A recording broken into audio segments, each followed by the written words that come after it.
Hello and welcome as we begin our introduction to to Delta Force Land Warrior.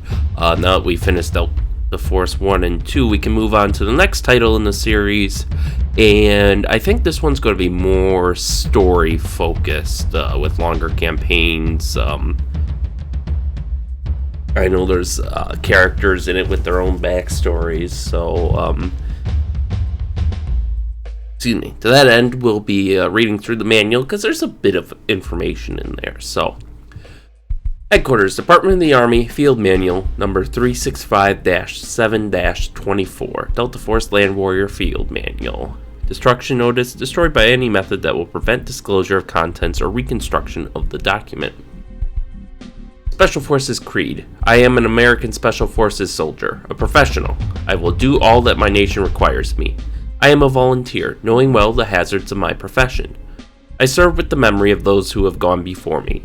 Rogers Rangers, Francis Marion, Mosby's Rangers, the 1st Special Service Force, the Jedburghs, Detachment 101, and the Special Forces soldiers of the Vietnam War who won 17 Medals of Honor and 90 Distinguished Service Crosses. I pledge to uphold the honor and integrity of all these in all that I am and all I do. I am a professional soldier. I will teach and fight wherever my nation requires to liberate the oppressed. I will strive always to excel in every art and artifice of war. I know that I will be called upon to perform tasks in isolation, far from familiar faces and voices. With the help and guidance of my God, I will conquer my fears and succeed. I will keep my mind and body clean, alert, and strong, for this is my debt to those who depend upon me. I will not fail those with whom I serve. I will not bring shame upon myself or the forces. I will maintain myself, my arms, and my equipment in an immaculate state as befits a Special Forces soldier. My goal is to succeed in any mission and live to succeed again. I am a member of my nation's chosen soldiery. God grant that I may not be found wanting, that I will not fail this sacred trust. And holy shit, look at that compression. This was obviously scanned in at a fairly low resolution, certainly not intended to be viewed on 4K. Table of contents. So, it looks like there's going to be a couple pages on the Delta Force team, a gear layout or a gear overview. So there's quite a bit going on here. So this is just, if you were to install this game like 20 years ago. Let's see. I mean, nice pictures. Audio visual settings. So unfortunately we are capped at 1024 by 768 still. But I did take a look around in the game just to, kind of play with it, see if I could force a bigger resolution. And I will say the textures are a lot better, as are like the 3D models and stuff. The terrain is better. So we'll still probably have issues picking out pixels at long range, but up close things should be better. So obviously we'll play on hard. We'll have squad members, or friendly AI rather. I don't know if they'll be squad members. We'll have tracers on. We'll have a friendly fire warning on still, and then GPS default, wind on. We'll use character abilities. Scope drift will definitely be on. Crosshair spread will also be on. So these two are both new to, actually these three, there's recoil too, are new to Delta Force. So now we have scope sway. Our crosshair is going to spread while we run, so we aren't going to be pinpoint accurate. And our weapon will have recoil. So, and we can drop weapons to pick up ones off the ground. So now these message macros are mostly for multiplayer. And U.S. Army's Land Warrior system. So some IRL background on this is this was a real project, what they talk about here. However, it was canceled. It was deemed too expensive, too heavy. And, just with the end of the Cold War, they're like, screw it. Although, I will say, I think we have most of the capabilities this project envisioned. The soldiers just kind of got them piecemeal instead of all in one package. As, they were saying with the recent raid on Al Baghdadi, how, they were transmitting Trump said it was like watching a movie. So between the UAVs in the sky, and I imagine they have cameras on their goggles or something or helmets that let them that were also broadcasting to a satellite or being relayed by a UAV to the White House. So, they obviously have some form of network capability. I'm sure they have all sorts of high-tech gear. So I think while this project may have officially been canceled, I think we have most of the capabilities it originally sought to create, and in a lighter package, hopefully. So with that said, let's begin reading. U.S. Army's Land Warrior System. Land Warrior is the first-generation modular integrated weapon system designed to enhance soldier lethality, survivability, and mobility while reducing the logistical support footprint. The system provides the soldier with improved situational awareness, high levels of protection, and rapid digital and voice communications. Land Warrior System includes modular body armor with chemical biological resistant garments, a lightweight helmet with integral ballistic and laser eye protection, monocular computer display, and day-night target sensor unit. Modular back-mounted unit with integrated computer and battery, soldier and squad radios, global positioning system, video picture capture unit, and mission-tailored computer software. Modified weapon with a laser rangefinder and aiming light, digital compass, video camera, and thermal sight. Delta Force Team. In Delta Force Land Warrior, you play one of 5 different squad mates. Each of the squad mates has a specialty that sets them apart. When going on a mission, you will get to select your character based on which special abilities you think would be best for the job. In addition, each character varies in their ability to sneak up on the enemy, the speed at which they run and swim, and how much damage they can take. Alright, I just need to take a quick drink here because this is a lot of reading.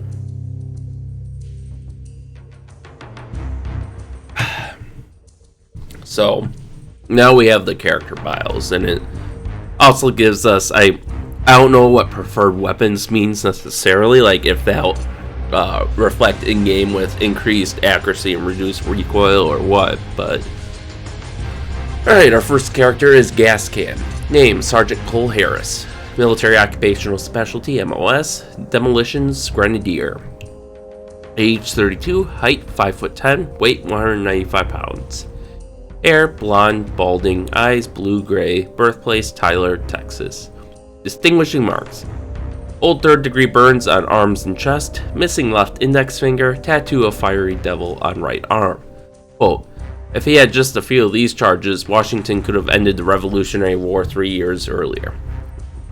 Special abilities, accurate with indirect weapons. Strengths, generally strong and tough. Preferred weapons, MM1, OICW, Objective Individual Combat Weapon, and the Stayer AUG.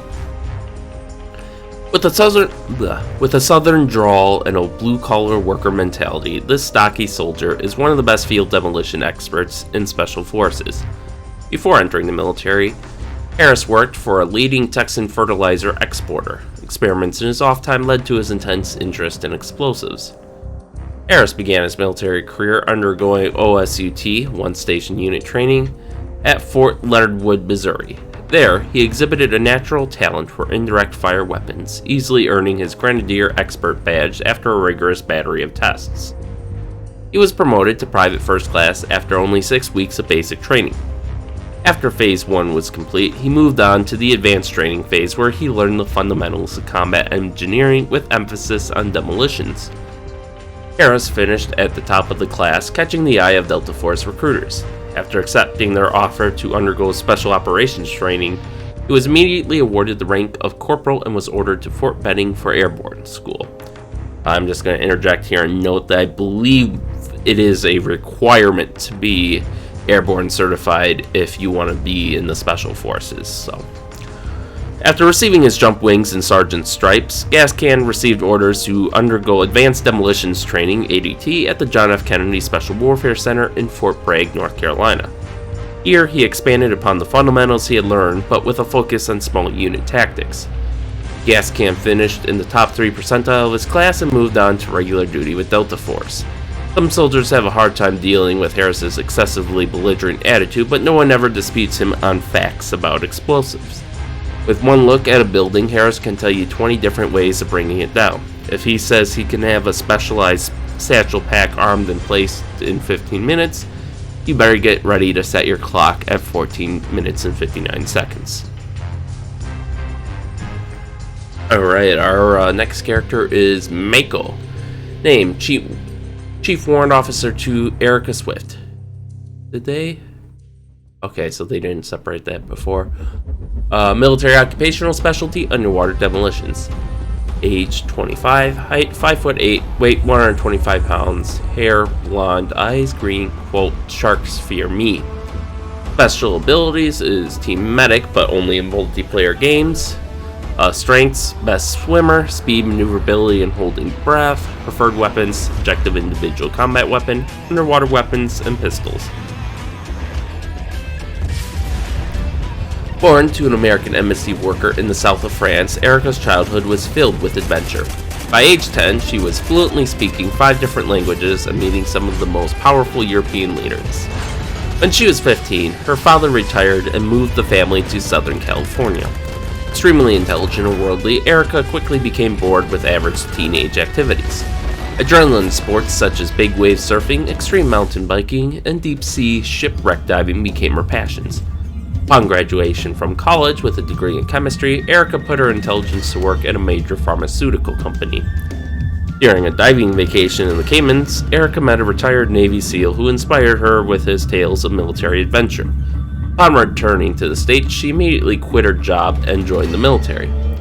At boot camp, Erica routinely requested additional training to see how far she could push herself and to impress her superiors. Being a female, however, she was not eligible for the CDQC Combat Diver Qualification course. She did the next best thing by entering the EOD Explosive Ordnance Disposal Training Program at Indian Head, Maryland. After successfully completing the program with high honors, she was stationed at Fort Shafter, Hawaii, and the USARPAC EOD Control Team, where she attained the rank of Chief Warrant 2. Her flawless service, dedication, and scuba background eventually caught the attention of Delta Force recruiters looking to fill their team with an underwater demolition specialist. They brought Erica on board as a consultant and sent her to the CDQC.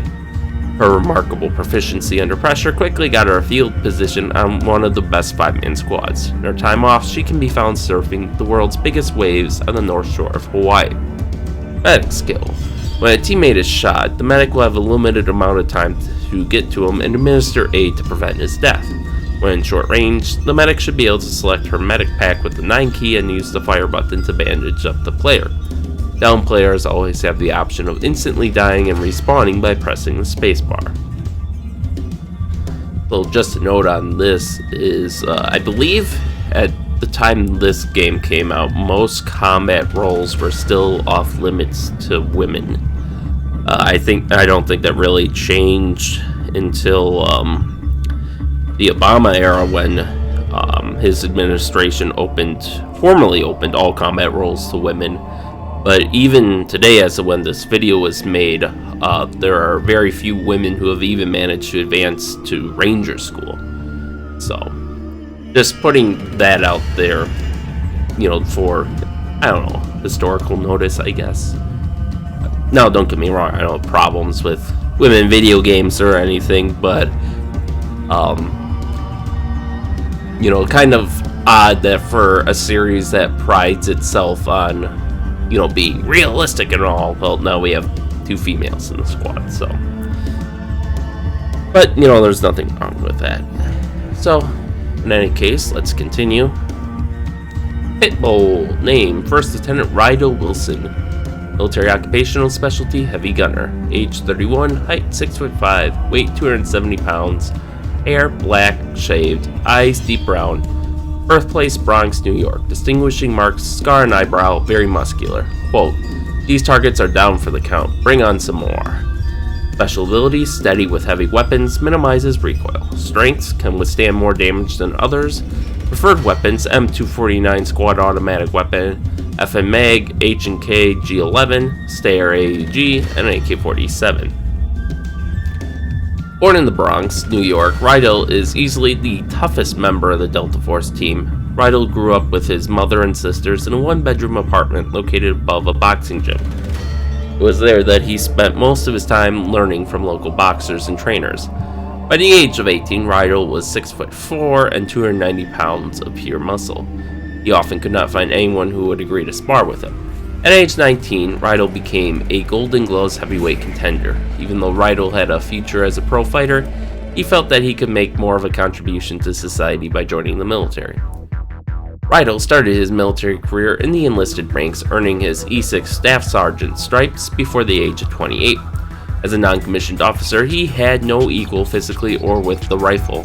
Rydell was a premier rifleman and took easily to the difficulties involved with firing squad automatic weapons. He became so good, in fact, that he was asked to instruct at the Army Infantry Center in Fort Benning, Georgia. He did this commendably for 2 years, but longed to return to duty with a field unit. He got his chance after he was prompted to apply to OCS, Officers Candidate School. After his commission, Rydell was transferred to active duty with the 1st Battalion 75th Ranger Regiment in Hunter Army Airfield, Georgia. It was here that his professional dedication and his spirit de corps shone. He trained his men as rigorously as he drove himself. It was this tenacity and single-minded drive that earned him his name Pitbull. His squad entered nearly every regimental and divisional competition, earning top honors in many of them. It came as no surprise when Rydell was approached by Delta Force recruiters. He quickly jumped at the chance to join the elite task force. Due to his innate leadership skills, he was the natural choice to become squad leader of the team. Rydell is still hard-pressed to find anyone willing to spar with him, however. Alright, now we have Snakebite.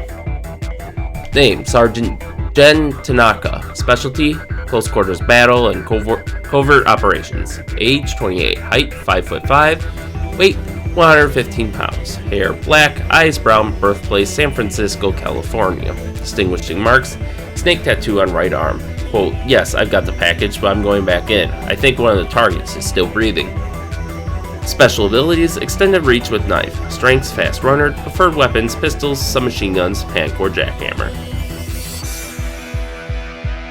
As a child, Jennifer was extremely energetic and reckless. Her father ran a martial arts studio and began teaching her as soon as she could walk. She quickly picked up on advanced moves and was entering national tournaments by her teen years. However, Jen also had an knack for getting herself into trouble. Her impatience with scholastic life led to her openly rebelling against all authority figures except her father. Her continued confrontations with teachers, principals, and other kids led her father to insist that upon graduation, she join the Army to learn respect for authority. Jen scored high on her military entrance exams and was offered a wide selection of military occupational specialties. She chose military intelligence with a MOS of 97 Bravo counterintelligence agent. She attended basic training at the U.S. Army Intelligence Center, Fort Huachuca, Arizona. After graduating from training, she was assigned to the 501st Military Intelligence Brigade, Republic of South Korea. Her unit's mission was to conduct reconnaissance, surveillance, interrogation of enemy prisoners, and counterintelligence. Jen excelled as a field agent, refining her deadly skills to a keen edge. She quickly advanced to the rank of sergeant. Delta Force recruiters took special notice of her achievements as they visited Korea for prospective candidates. Upon accepting her, Delta Force added to Jen's skills in stealth and martial arts by sending her through their intensive close quarters battle training. Her quickness, stealth, and expert skill with all close-range weapons impressed her instructors so much that she was assigned active duty on one of the best 5-man squads. It is rumored that she has never been observed entering or leaving the objective. The only signs of her presence are neutralized targets. So hopefully, since they have a stealth-oriented character, the stealth will be better in Land Warrior, but I'm not going to hold my breath. And I believe this is our last character, Longbow, named Sergeant Daniel Lonetree. Specialty, sniper. Age, 25. Height, 6'0". Weight, 180 pounds. Hair, black. Eyes, hazel. Birthplace, Tuba City, Arizona. Distinguishing marks. Always sunburn on cheeks and nose. Navajo tribal tattoo.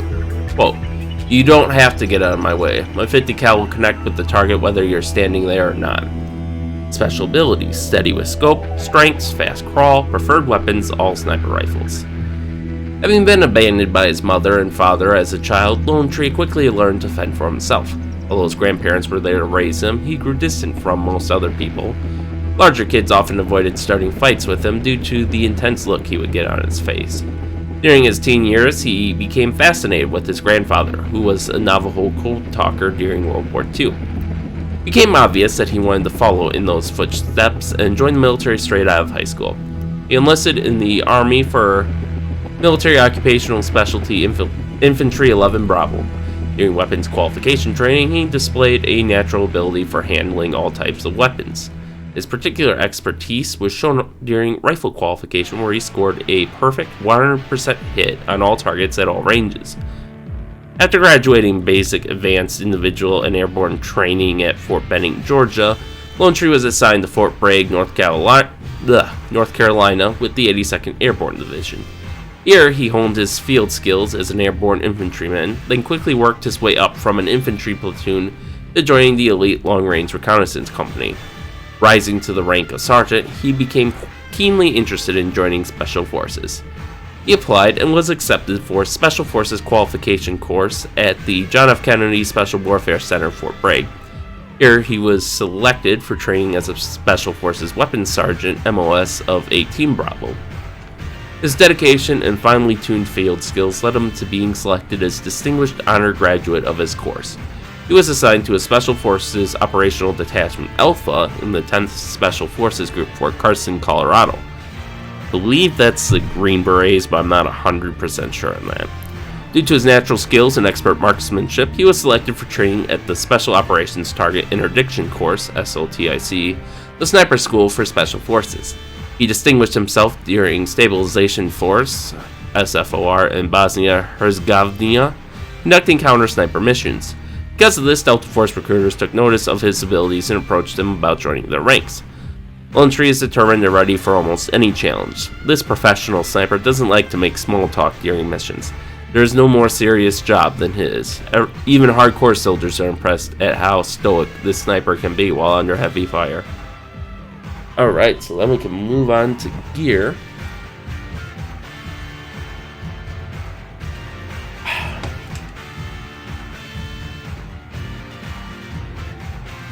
In Delta Force Land Warrior, you have the option of selecting 5 unique items or weapons in addition to the standard gear of a combat knife, grenades, and laser designator. If a mission contains an armory building, you'll have the opportunity to switch out gear during the mission. To do so, enter the armory, open your commander's map, C key, and click on the weapons section. So, we have the Barrett M82A1 Heavy Sniper Rifle. Excuse me. Caliber is 50 BMG, magazine 10 rounds, effective range 1500 meters, accessories 14x scope. The Barrett 50 caliber light 50 model 82A1 is a long-range hard target interdiction weapon.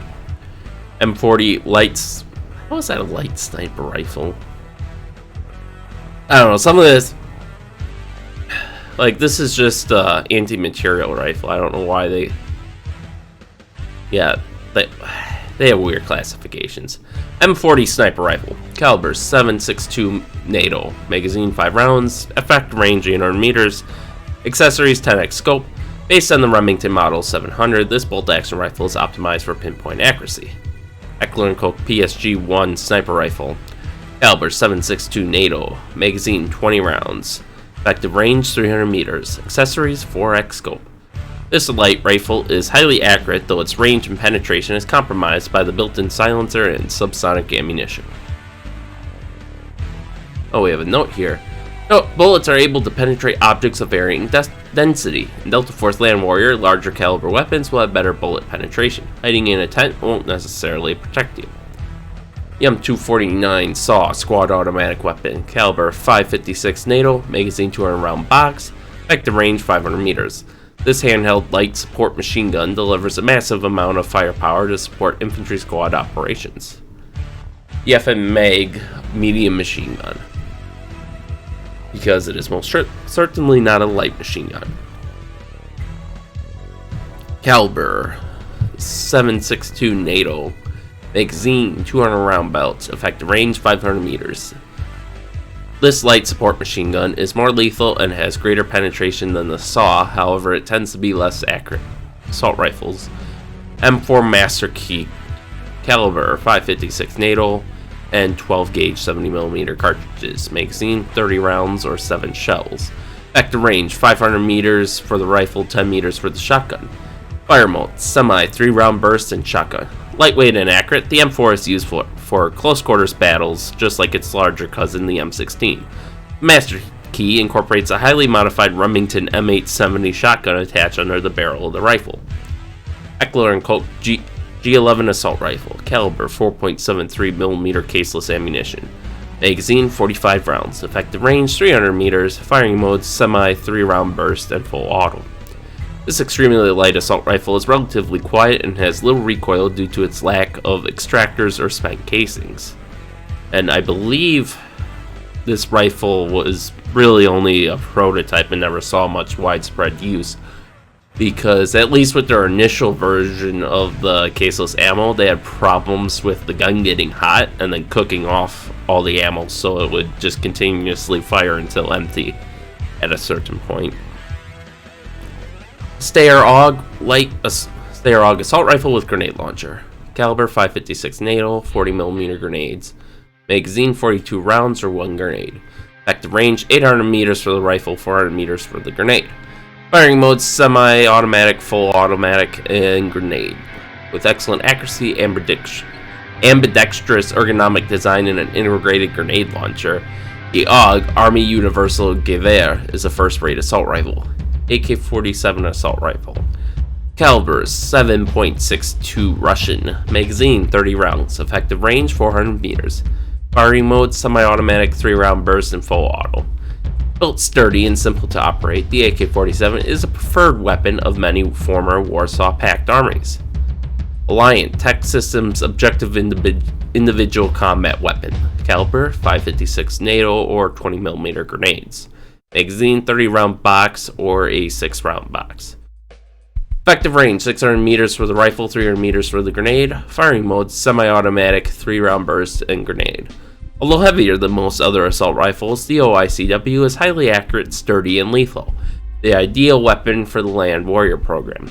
And actually, one of the main reasons it was eventually rejected in real life was because it was so heavy with all the electronics baked into it. Special MM1 automatic grenade launcher, caliber 40 millimeters, magazine 12 grenades, effective range 350 meters. The 12-shot revolver on the MM1 allows for easy loading and rapid firing.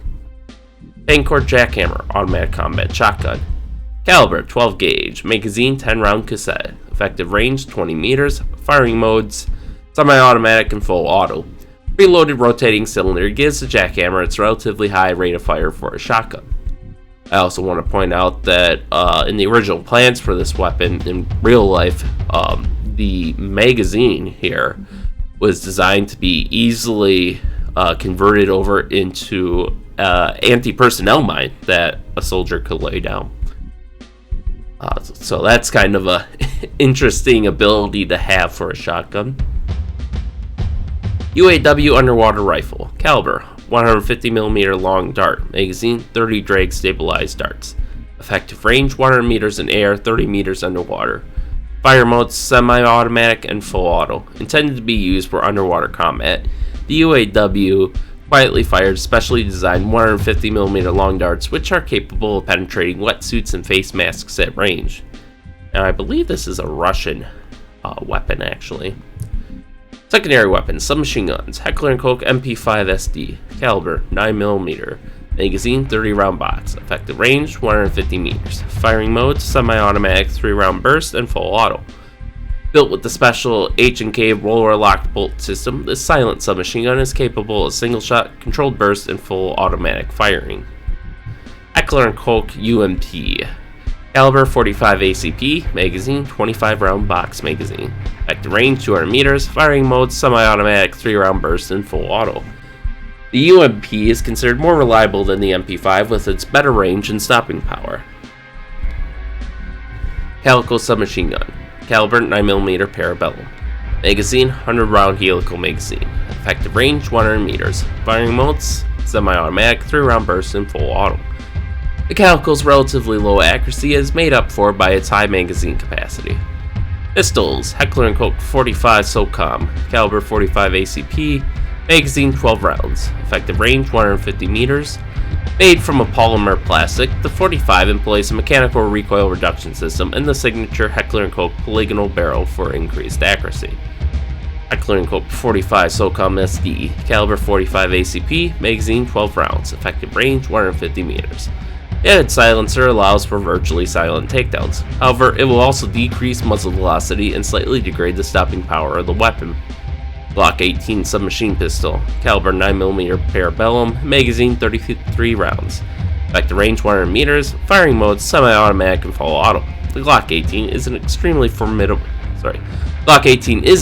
formidable due to its lightweight concealability and capacity for firing fully automatic. Clearing P11 underwater pistol, caliber 145mm long dark, magazine 6 darts, effective range 30 meters above water, 15 meters underwater. This virtually silent pistol is used for infiltration from sea to shore. An electric charge is used to fire the rounds. Explosives, AT-4 light anti-armor weapon, effective range 500 meters. Designated the AT-4 by the U.S. Army, the Alliant Tech Systems M136 rocket launcher is considered disposable and recoilless. M18 Claymore with motion sensors. This directional fragmentation mine is planted in the ground with the convex side facing the enemy, clearly marked front toward enemy. Do not cross in front of the Claymore once it is placed. Satchel charged with radio detonator. After placing this high explosive pack on your target, move to a safe range and detonate with a radio signal. Press the 6 key to bring up your detonator. Standard gear, always carry it. 6 fragmentation grenades with impact or time delay settings. Laser designator for designating targets for artillery strikes. The K-bar knife for silent close combat takedowns. Binoculars, use the B key for long-range observation. Auxiliary gear. The LAR-V rebreather and fins. Allows operative to stay underwater longer. Wearing the LAR-V on land will decrease your movement speed. Kevlar vest provides limited resistance to small arms fire. Extra ammo load for primary weapon. A medic pack usable by medics only. See page 8, so basically outline only. So here's our new keyboard layout. We see we finally moved over to the WASD keys. Finally. Okay, so that's crouch. Everything else is pretty. Waypoints is up to F5. Oh, we have a third-person toggle. So 2, 3, and 4 will change sort of that stuff.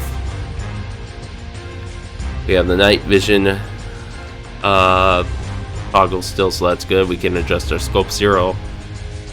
Scope magnify. Ooh. So we might be able to actually zoom in more. That'll be nice. This is just going over controls. Ooh, saving the mission. At any point during mission, you can press the F11 key to save the game. Each mission has 3 save slots available. You can overwrite any of the save slots with a new save. So that'll be a godsend if this game has the bugs the other games did. That was super annoying when you get to the missions towards the end of the campaign, when they can last 20 to 30 minutes and you crash 5 minutes or even seconds before you're about to successfully complete the mission. So this will save me some time at least. Okay, so this is just various controls. Fixed weapons emplacements, not another new option. You can use fixed weapon emplacements simply by walking up to them. Your field of view will then become limited to that of the weapon. To break away from the weapon, simply back up. Note, you can drop your primary weapon 0 key and pick up enemy primary weapons during the mission. So if we run low on ammo, we can always swap out for our enemies. Game screen a bit more streamlined than previous titles, but still displays most of the same information. That's still the same. This is still pretty much the same. Voice over net, that was the big thing back then, because stuff like VoIP, you know, whether it was integrated into games or through stuff like Steam Chat or Discord, wasn't like common back then. Nova World, which still exists at least for some games, I think. Ooh, Nova World ranks. Let's see, different multiplayer game types. Voice over net. Again, this is because this was like new back then. Internet etiquette. Noble Logic does not monitor voice over net communication. If you are having a problem with any other player, we strongly suggest that you mute them. When using any form of communication, please be considerate of other people. Using hateful, discriminatory, or obscene language will probably get you muted. The Wild West days of the internet, when the worst punishment you could get for talking shit into chat would be to get muted. Alright. You can try using text chat, the T key, to ask them politely to unmute you. If they choose to keep you muted, it probably wouldn't have been an interesting conversation anyways. Okay. And yeah, that's it for the manual. So, thanks for bearing with me through all this text, and stay tuned for next time when we actually start the game. We'll see you then.